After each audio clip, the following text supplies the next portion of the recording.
Hello friends, myself Prashant Bhatt, and in this video we will discuss about what after CS EET result. Okay, and first of all, congratulations to all who have cleared their CS EET exam, and let's discuss what after CS EET result. तो चलिए जानते हैं CS EET result के बाद आपको क्या follow करना है और कैसे ICSI में रजिस्टर करना है। एक बार आपका CS EET रिजल्ट आता है और क्लियर कर जाते हैं आप, तो CS एग्जीक्यूटिव के लिए आपको रजिस्टर करना होगा। और CS एग्जीक्यूटिव के लिए रजिस्टर करने के लिए आपको रजिस्ट्रेशन फ़ीस पे करनी है, और जो रजिस्ट्रेशन फ़ीस है वो रजिस्ट्रेशन फ़ीस है 10,600। और ये 10,600 की जो रजिस्ट्रेशन फ़ीस है ये इसके अंदर इंक्लूड होता है जर्नल, जो कि ICSI प्रोवाइड करवाता है। और इस जर्नल को हम ऐसे समझ सकते हैं, ये बिल्कुल न्यूज़पेपर की तरह है, पर बुक की फॉर्म में आता है जर्नल। और इसके अंदर कॉर्पोरेट से रिलेटेड न्यूज़ होती हैं, और जितने भी रिसेंट जजमेंट पास आउट हुए होते हैं वो होता है। और हमारे ICSI इंस्टीट्यूट द्वारा क्या क्या इनिशिएटिव्स लिए गए हैं, और ये सारी चीज़ें इसके अंदर पब्लिश होती हैं। तो ये हमको अपडेटेड करने के लिए जर्नल प्रोवाइड किया जाता है, और ये ऑप्शनल पार्ट है। आप इसको ऑप्ट भी कर सकते हैं, ड्रॉप भी कर सकते हैं। अगर आप CS एग्जीक्यूटिव में रजिस्ट्रेशन करवाते हैं और इसे इंक्लूड करके, तो आपकी फ़ीस लगती है 10,600, और विदाउट जर्नल कराएंगे तो आपकी फ़ीस लगेगी 10,100। तो ये आप ऑप्शनल पार्ट है, और इस ऑप्शनल पार्ट को आप ड्रॉप भी कर सकते हो, ऑप्ट भी कर सकते हो। तो ये तो इसका फ़ीस की स्ट्रक्चर हो गया CS एग्जीक्यूटिव का।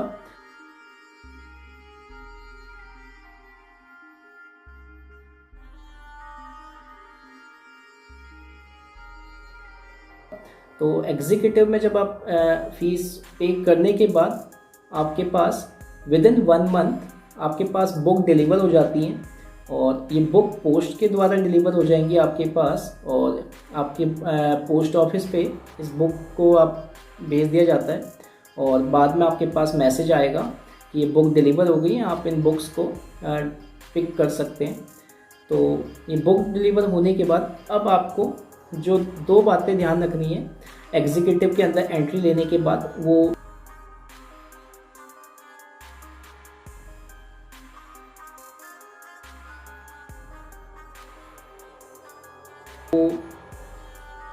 मैं आपको बताता हूँ। और वो 2 बातें हैं कि सबसे पहले आपको एग्जीक्यूटिव में एंट्री लेने के बाद एक तो आपको ODOP कंप्लीट करना होता है।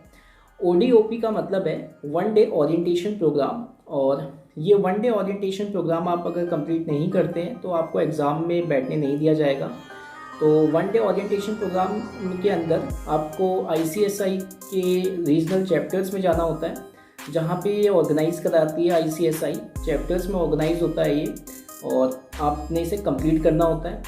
1 डे ओरिएंटेशन प्रोग्राम के अंदर हमको CS के स्कोप के बारे में बताया जाता है। वहाँ पे ICSI के मेंबर्स आते हैं, और ICSI के मेंबर ऑर्गेनाइज कराते हैं ये, और ऑर्गेनाइज कराने के बाद हमको डिटेल देते हैं CS के स्कोप के बारे में, CS एग्जीक्यूटिव के सिलेबस के बारे में, CS एग्जीक्यूटिव की डिटेल देते हैं।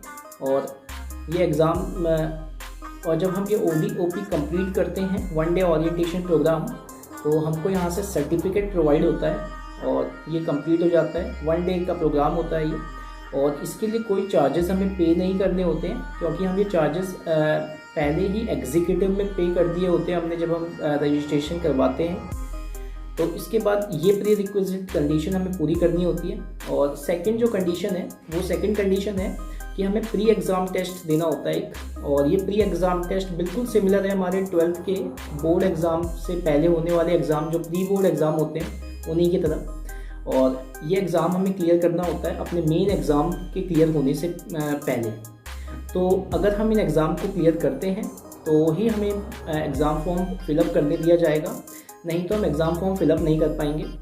और इस एग्ज़ाम को हम होम बेस दे सकते हैं, होम बेस एग्ज़ाम में ये, और ऑनलाइन एग्ज़ाम होता है।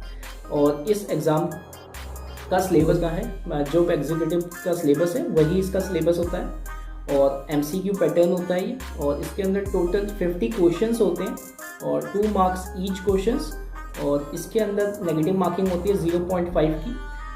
आपको 20 मार्क्स लाने होते हैं पास होने के लिए इंडिविजुअल सब्जेक्ट में। अगर आप बोथ मॉड्यूल दे रहे हैं तो आपको 8 सब्जेक्ट का एग्ज़ाम देना होगा। अगर आप सिंगल मॉड्यूल दे रहे हैं तो आपको 4 सब्जेक्ट का एग्ज़ाम देना होगा। मान लीजिए आपने आज एग्ज़ाम दिया और एग्ज़ाम क्लियर नहीं होता है तो आप नेक्स्ट डे एग्ज़ाम दे सकते हैं और एग्ज़ाम का रिज़ल्ट इमीडिएटली उसी दिन आ जाता है। जैसे आप क्लिक करेंगे, सबमिट करेंगे एग्ज़ाम को, तो उसी समय रिज़ल्ट आ जाएगा। मान लीजिए आपने रिज़ल्ट क्लियर नहीं हो पाया तो आप नेक्स्ट डे आप इसका दे सकते हो अटैम्प्ट, और ऐसे करके आप अटैम्प्ट टोटल अपने एग्ज़ाम फॉर्म फिलअप करने तक दे सकते हो।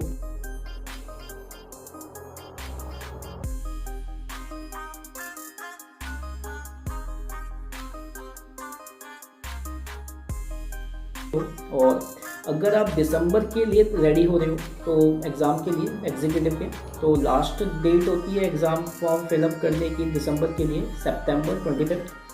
तो 25 सितंबर तक आपने अपने एग्ज़ाम को क्लियर करके फॉर्म फिलअप करना होता है। ये विदाउट लेट फ़ी मैं डेट बता रहा हूँ। और इसके बाद अगर आप जून के लिए फॉर्म फिलअप कर रहे हैं तो जून के लिए 25 मार्च होती है विदाउट लेट फ़ी एग्ज़ाम फॉर्म फिलअप करने की date.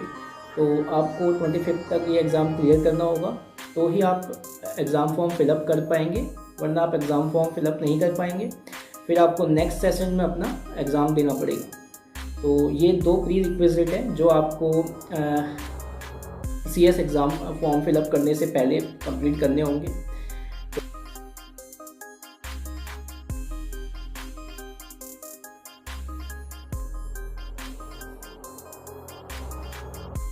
If you have any query related to CS books, exam, CS EET, pre-exam, one-day orientation program, you can comment me in comment section and मिलते हैं आपसे नेक्स्ट वीडियो में। तब तक के लिए बाय बाय।